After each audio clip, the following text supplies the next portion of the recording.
Hola amigos de Divulgación Total, bienvenidos a una nueva transmisión y en esta oportunidad queremos compartir con ustedes esto va a ser probablemente la primera parte de una serie de podcast que vamos a preparar con el testimonio del insider Emery Smith. Creemos que esta información es muy importante también para que tengan otro punto de vista, otro tipo de información para comparar con lo que los insiders que están dando un paso al frente, que están saliendo al público a compartir su testimonio, están diciendo. De esta manera van a tener otro punto de vista y más información para investigar y comparar y sacar ustedes mismos sus propias conclusiones. Toda esta información que ha estado dando Emery Smith es en base a las entrevistas que le ha hecho David Wilcock en su programa de Gaia.com llamado Cosmic Disclosure. Así que vamos a pasar rápidamente a la primera parte. Vamos a compartir la primera parte porque el testimonio es muy extenso y obviamente muy interesante también. Vamos a ver. Emery Smith primero lo dio David Wilcock a conocer como uno de sus insiders de manera, digamos, anónima, y el seudónimo que David usaba para referirse a Emery Smith era Paul. Ya cuando tuvo muchas amenazas contra su vida, David le recomendó a Emery que debía salir a la luz, al público, así que ya en ese momento fue que lo invitaron a grabar su testimonio en los shows de Gaia, Cosmic Disclosure.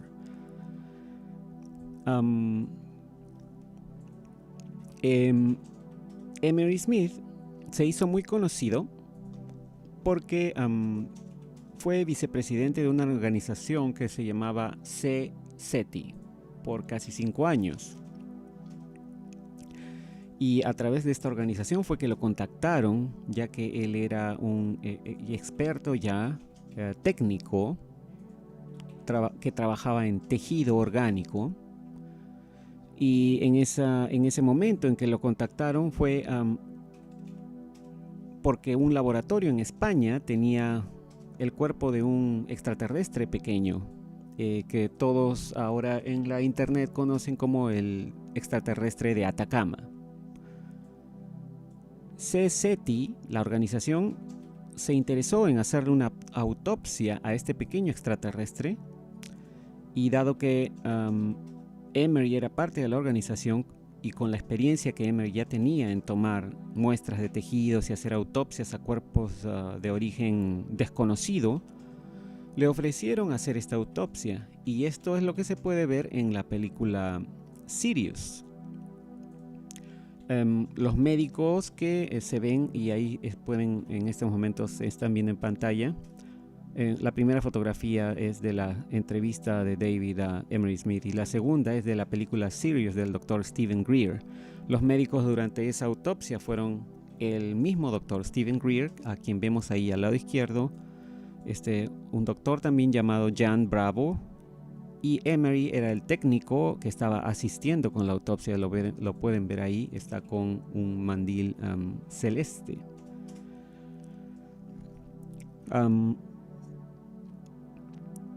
Como Emery ya tenía mucho conocimiento de nivel técnico de los varios programas militares clasificados en los que había trabajado,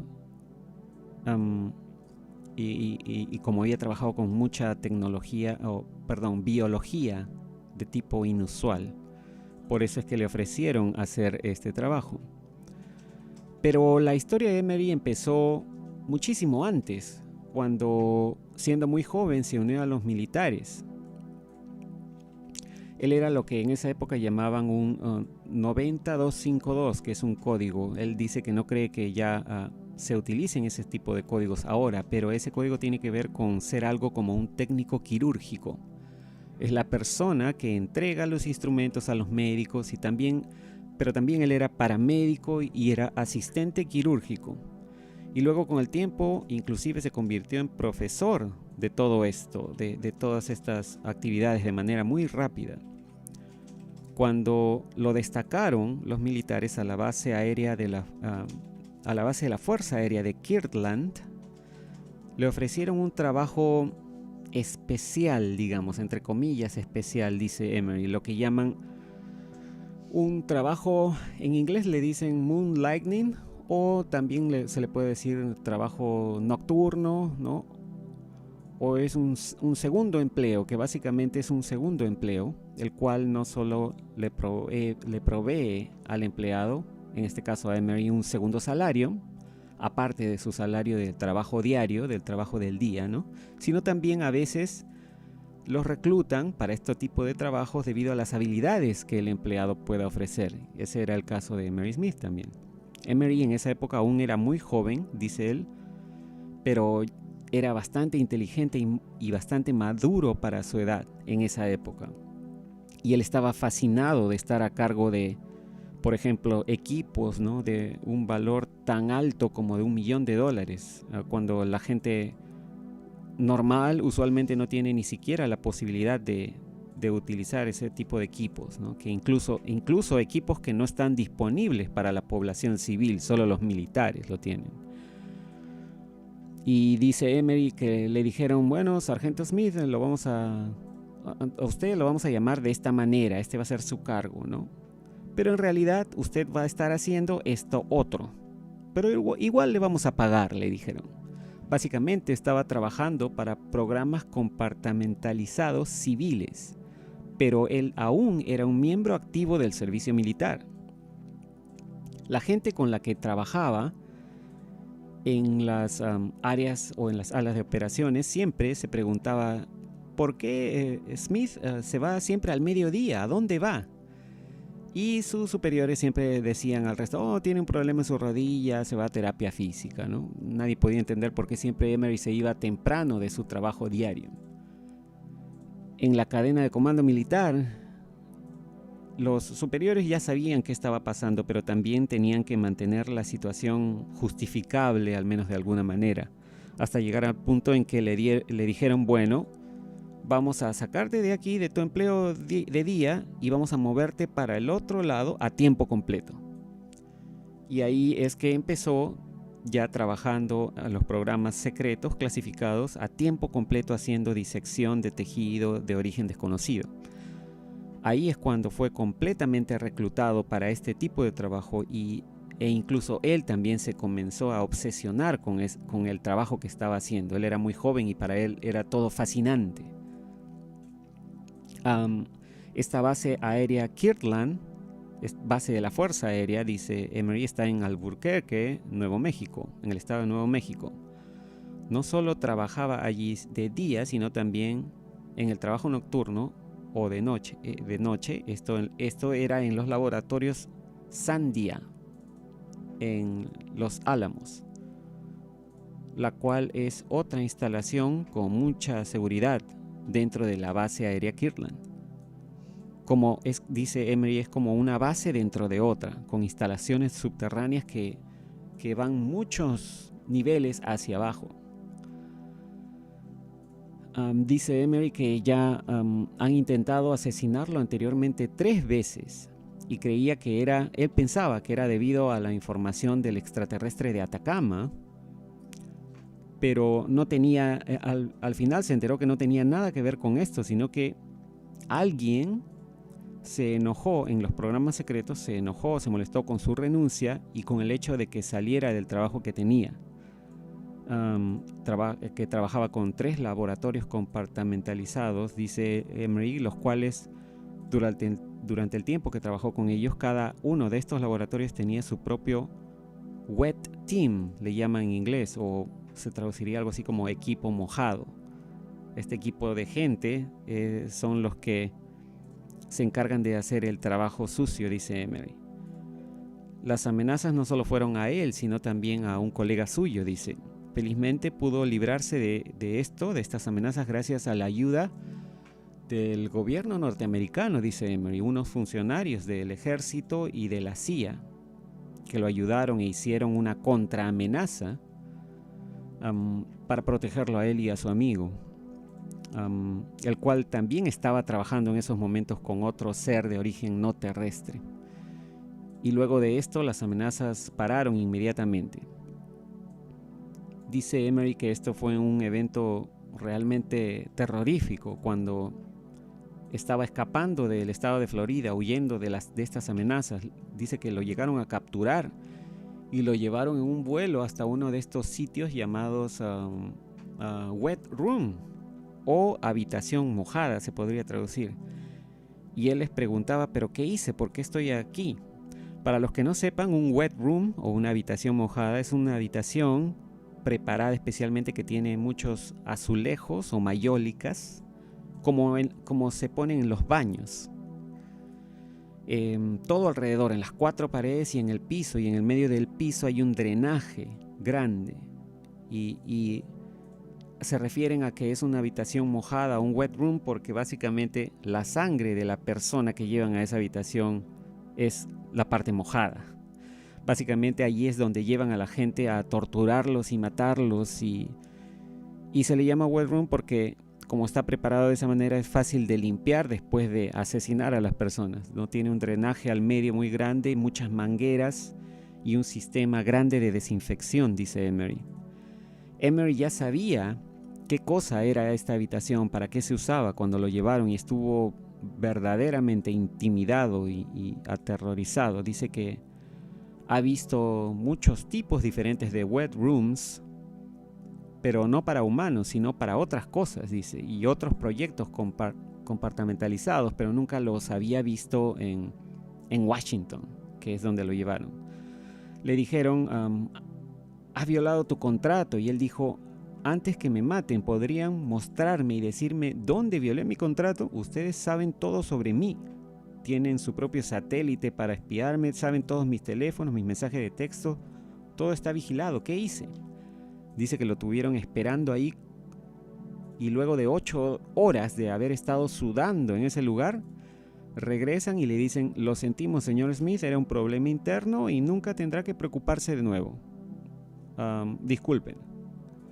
Para Emery dice que fue un momento de gran alivio porque finalmente sintió que la alianza de personas que estaba trabajando allí lo estaba tratando de proteger, tratando de hacer algo positivo, y no necesariamente exponerlo o dañar a su familia. En la base de Sandia tenía ya él un lugar para vivir. Él estaba quedándose allí viviendo. Trabajaba para el hospital Kirtland de la Fuerza Aérea, el cual está fuera de la base, lo cual es raro, dice Emery, ya que esta base aérea es la 5ª más grande del mundo, tiene mucho espacio. Dice Emery que ahí, en Kirtland, es donde solían ocultar las bombas atómicas, en las montañas que hay allí. Dice que las montañas tienen unas compuertas gigantes, las cuales él ya le ha mostrado a algunos de sus superiores cuando han hecho vuelos de reconocimiento en la zona. Pero dice que esas instalaciones ya no se están usando para eso, para las bombas atómicas. Ahora son usadas para otros fines. Emery dice que ha trabajado en diferentes proyectos. Dice haber conocido los trenes subterráneos de levitación magnética que van de los laboratorios Sandia subterráneo a los Álamos. Pero al parecer, no solo estas, sino todas las bases secretas estarían conectadas, tanto como en Nuevo México, en el Área 51, y quién sabe, inclusive hasta la base de Dulce, que creo que está, si no me equivoco, en el Océano Índico. No estoy seguro, pero está muy lejos. Y según la información más reciente que tiene Emery, que ha escuchado, dice que estos trenes ya en estos momentos han sido actualizados con versiones más modernas, que son del tipo de tubos de vacío, dice. También él cree que probablemente ha visitado la base de Dulce, pero no está seguro, ya que cuando ellas se transportan no les dan información exacta. en dónde están los lugares donde ellos van a hacer trabajos.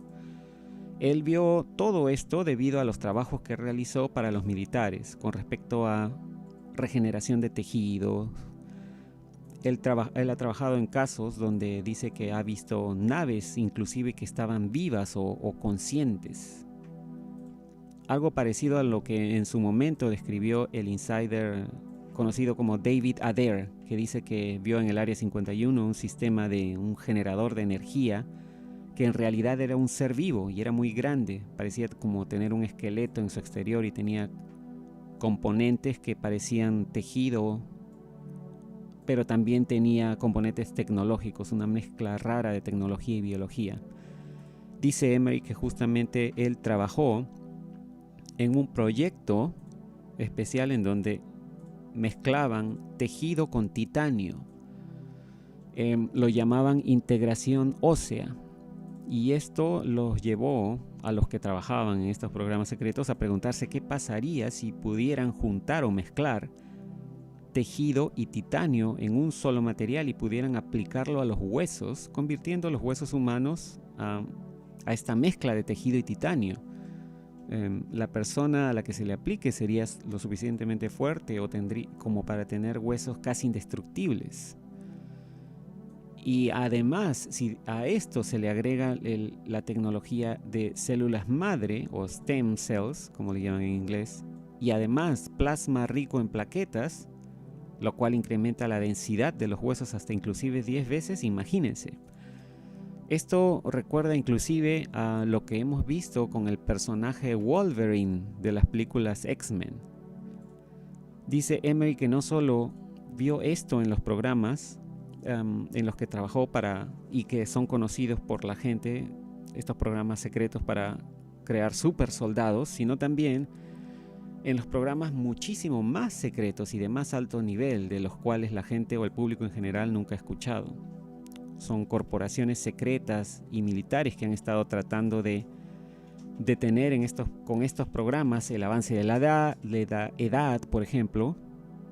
Y ahora dice que tienen inclusive una nueva proteína que acaba de ser descubierta llamada A2M o alfa-2 macroglobulina, que al parecer con esto pueden retroceder el tiempo o el avance de la edad en el cuerpo humano.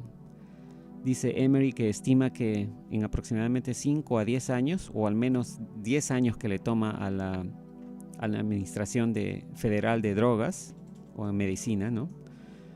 Él piensa que esto ya comienza a salir a la luz, o espera al menos.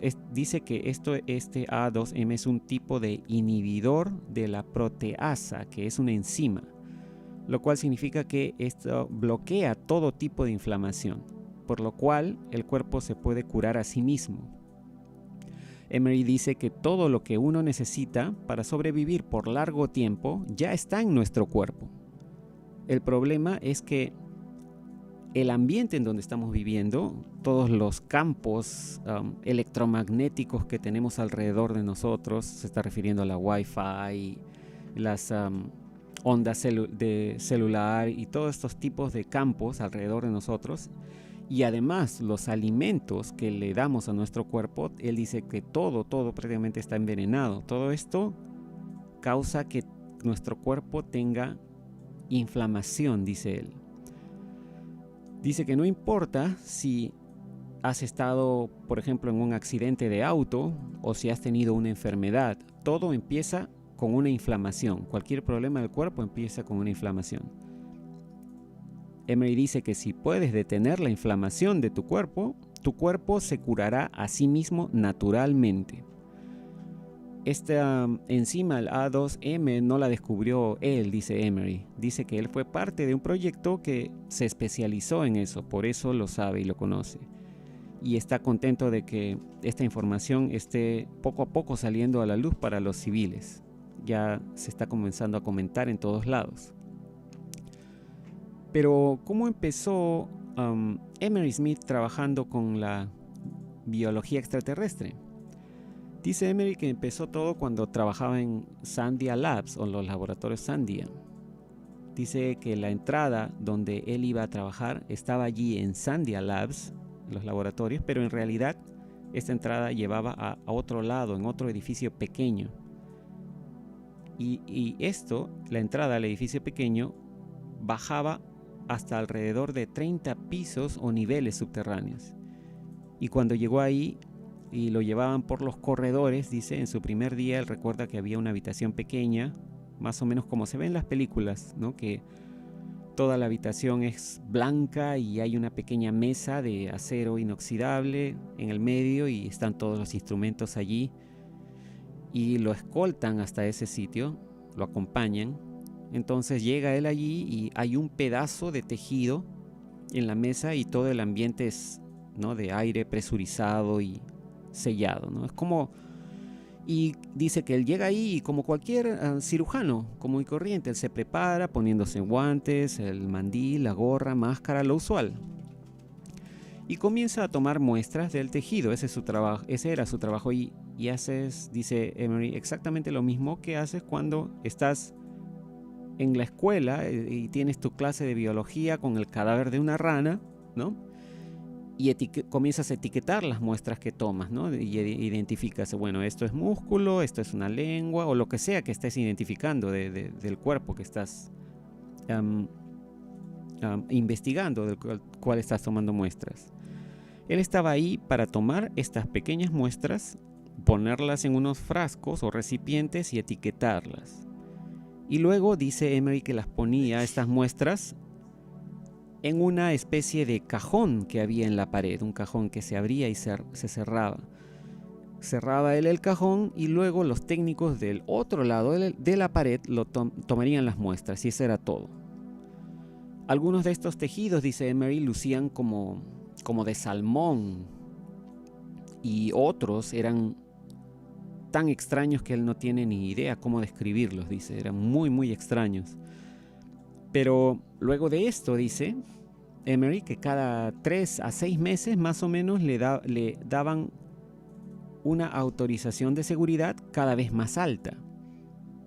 Y así que él, como estaba tan fascinado con el trabajo que estaba haciendo, se quedó mucho tiempo trabajando allí. Cuando empezó, dice que le daban una muestra de tejido cortada en forma de un cuadrado perfecto, como cuando alguien corta un pedazo de salmón o de res, ¿no? Y lo veías y se veía como un tejido común, ¿no? Dice que se veían arterias, venas, nervios, diferentes tipos de tejido celular. A veces dice que encontraba cartílago en un área rara, a veces veía material neural también, ¿no? Pero siempre eran diferentes, todas las muestras que le daban cada vez eran diferentes. Luego dice Emery que con el tiempo las muestras empezaron a ser cada vez un poco más enteras o más intactas, hasta el punto en que empezó a identificar partes que le estaban dando, como por ejemplo una mano, le comenzaron a dar una mano, o diferentes manos, y hasta ese punto él no estaba seguro específicamente de qué cosas eran, de dónde venían, ni tampoco le permitían preguntar nada. Dice que tú solo haces tu trabajo, llegas ahí, no hablas con nadie, haces tu trabajo y punto. Le prohibían incluso hablarle de esto a familiares y amigos, inclusive con la amenaza de asesinarlo si lo hacían. Dice que las manos que él llegó a ver eran diferentes, la primera al menos que vio era diferente a cualquier especie actual que existe en la Tierra. Era como si fuera de una criatura terrestre, pero evolucionada millones de años. No tenía, dice que era, cuando la mirabas era como una palma normal, tenía una palma normal y tenía uñas. Pero dice que también después vio manos que parecían de insectos gigantes.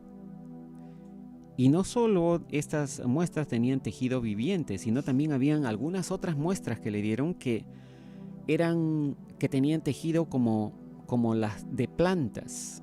Así que parece que había algún tipo de cosa que estaban haciendo en estos lugares o laboratorios, haciéndola o creándola, lo cual incluía un tejido de plantas o con una mezcla de tejido de plantas con algún otro tipo de tejido vivo, parece que mezclan muchos tipos diferentes de tejidos híbridos en una sola cosa. Todos en los programas secretos lo saben, dice Emery, siempre mezclan todo tipo de tejido animal, ADN y tejido humano inclusive para ver qué ocurre. Dice que después con el tiempo, luego empezaron a agregar más cosas, más mezclas, y luego, después de todo esto, empezaron a obtener cosas de allá arriba, como dice Emery, ¿no? Entre comillas, de arriba. Entonces, a partir de ahí ya las cosas se comenzaron a poner mucho más extrañas. Hasta ese punto él no podía decir si era o no eran estas cosas, estas muestras extraterrestres, porque ellos podrían haber creado lo que quisieran, ¿no? Con estas mezclas que estaban haciendo, genética y ADN, y luego cortarlos en pequeñas piezas o pedazos y enviarlos a todos los laboratorios diferentes que tenían allí, porque él dice que él no era el único técnico haciendo ese trabajo, había muchas otras personas. Las instalaciones en donde Emery trabajó, dice que tenían diferentes puntos de entrada y salida, dependiendo del sitio exacto de donde tenías que ir a trabajar. Dice que estas instalaciones son subterráneas y son inmensas. Dice que estamos hablando de aproximadamente unos 100 acres de instalaciones de varios niveles, con muchas alas o zonas especializadas en hacer cierto tipo de trabajo. Algunas áreas trabajan en propulsión de energía, algunas otras en regeneración de tejido o algún proyecto médico. Y dice que también hay una pequeña ciudad de gente que vive allí. Las personas las cuales dice usualmente no suben a la superficie, hasta donde él sabe. Para él era muy fácil, dice, trabajar allí porque él ya estaba viviendo en la base. Dice que él iba a trabajar en su bicicleta desde donde estaba viviendo. Se dirigía a este pequeño edificio que podía ser una pequeña torre de luz o algo parecido, que estaba en el medio de un inmenso terreno, un campo abierto, como un estacionamiento de autos, dice, tan grande que entrarían 1000 autos allí. Entonces entras en este pequeño edificio que está en el medio de un sitio, un ambiente grande al aire libre, pero dentro de este pequeño edificio tomas un elevador o un ascensor y este te lleva subterráneamente, te lleva hacia abajo. Luego llegas a un gran salón con unas escalinatas eléctricas, dice, como en los aeropuertos, la cual es muy larga, y dice que esta toma más o menos 10 minutos en pasar por toda esta escalinata. Es muy larga, pero es muy rápida también, dice. Dice que esto se ve como un corredor grande, casi como un túnel, que es totalmente blanco, pero el techo es como de mármol negro, como piedra ónix negra, dice. No sabe exactamente qué material, pero se ve así. Y bueno, creo que ya vamos a dejar esto en este punto y ya comentaremos después más datos del testimonio de Emery Smith, sobre todo de qué tipos de tejidos ha estado investigando y qué otras experiencias ha tenido en estos laboratorios subterráneos secretos en Albuquerque. Si les gustó el video, por favor compártanlo, no se olviden de suscribirse siempre a nuestro canal y síganos en nuestras redes sociales para que estén atentos cuando publicamos un nuevo video o hacemos una nueva transmisión. Entonces nos encontraremos en la próxima. Hasta entonces, muchas gracias.